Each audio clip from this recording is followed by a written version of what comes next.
The things I was working on was Alzheimer's and hair being cancer. So for this to work, I have to, do the nocardia thing. So the thing about nocardia is that, and this is a fungus. Nocardia is a fungus. It's also like a bacteria. So it's fun that way. So nocardia, this obscure kind of fungus I study, I'm trying to link to Alzheimer's. And as far as I've gotten, his hair is cancer. Um, because of this dog named Zoey. So this dog named Zoey has a page about its genome, and I saw some weird repeats in there. And I can't really say if they're the same repeats as in Huntington's disease, but regardless, they're repeats. I saw them. They're in a dog named Zoe. It's a Great Dane. And I said, oh, hair is cancer. And I have a write up about that because the the way it translates hair is there's a little hair in your genome that, well, it's like a little genome hair. It just transcribes what a hair should be, and then you get more hair out of it. And this, in my opinion, seems to cause cancer because of that sort of thinking. Like, oh, I'm going to make something and just do it again. So that's kind of what I think hair and cancer is. What does that have to do with the obscure um, fungus I study? So the obscure fungus I study, um, I'm trying to relate to Alzheimer's. And the way that happens is through a bunch of different ways. It mostly ends up being a melanocyte issue when you really dig down into it, because the nocardia strain, or any of the strains of nocardia, they're acid fast. So that means that they're always going to be not of um like light. Like it's always going to try and be dark, because it's always like, to image it, you have to do it in a certain way. And that's what makes this interesting to me. But regardless, since you have to do that, that kind of implies that it's about like darkness. And since we're already talking about melanocytes, and we're already talking about hair, and we're already talking about the fly's eyes, the Drosophila or Drosophila um, receptor, which is connected to the receptor tyrosine kinases. That it's like an on and off switch.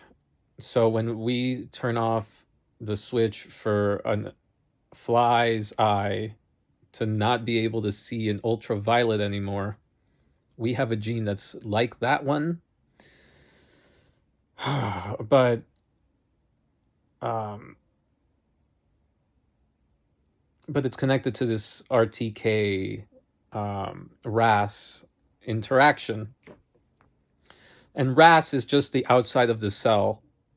So it's like this, it's always a lock and key mechanism, but it's like, the Velcro part of the cell, you could say. Not really, but kind of.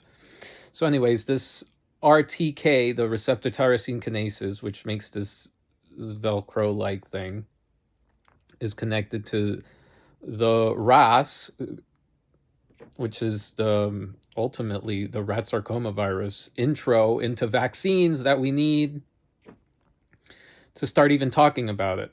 Okay, so there's a little preface there. I know it's a little long, but regardless, the mushroom, fly's eyes, Alzheimer's, and that's what I was working on. before I got lost in the receptor tyrosine kinases and the ROS, the rat sarcoma virus, because that's the part of the vaccines where it kind of diverges from vaccinia, which is a it's like a virus we created from vaccines for viruses from viruses. It's like very, it's very, it's on the verge of, playing God, but whatever. That's not even a big deal. Where I got lost was that the COVID vaccine, which is unrelated to all that shit I just said, all that shit, forget about it. I'm talking about now a Japanese dog, because the immortal cell line huh-7 is is what the it's practically the vaccine, the Pfizer COVID vaccine. Okay. And then I got lost because I had some of the what I prefaced with cancer being hair. So with cancer being hair, thinking, not like directly, I haven't, there's nothing that like proved, it's just like the idea that in your genome you have a little hair that tells your follicles how to make hair. And I was like, that's connected to this Zoey Great Dane repeats idea that I had. Okay, from the Zoey repeats idea of thinking about the dog that has this weird repeat, and then I just assumed, or not assumed, but I put it away, and then I started thinking about the hair being cancer, and then that's where I am connecting that we don't even know if the immortal liver cell line, which the COVID vaccine is made from practically, and is ultimately, as the way you can just transcribe it backwards. And this is all written down in like a series of a few X posts, if you wanted to see what I just said in text form. And then I came out with, oh, it must be nuclear video, which is about half the length of this is at the moment. Okay, so where are we? We're at, I'm thinking hair is cancer through this dog, unrelated. I study this fungus that I think is connected to Alzheimer's. And then I have the idea that huh-7 must be an immortalized Japanese dog. And then I had and then I just had I don't know. I just thought it was possibly connected to nuclear blasts. Like I think it was probably, my professional opinion is it was in a series of nuclear blasts, and that's what makes it so special, that we needed, the entire thing to flip over.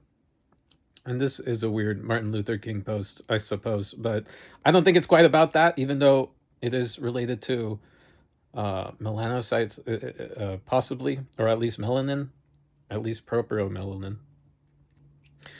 But that's more on the nocardia Alzheimer's exploration route. The thing that struck me was that this dog breed kind of shows how hair might be cancer, but that means that the hair follicles in the liver, it's follicular, it's liver in the follicles, because something about hepatitis C. So this is going over, I know, but the thing about hepatitis C is that it's like, it was also constructed during the vaccine times. Okay. So that's part of like the old computer.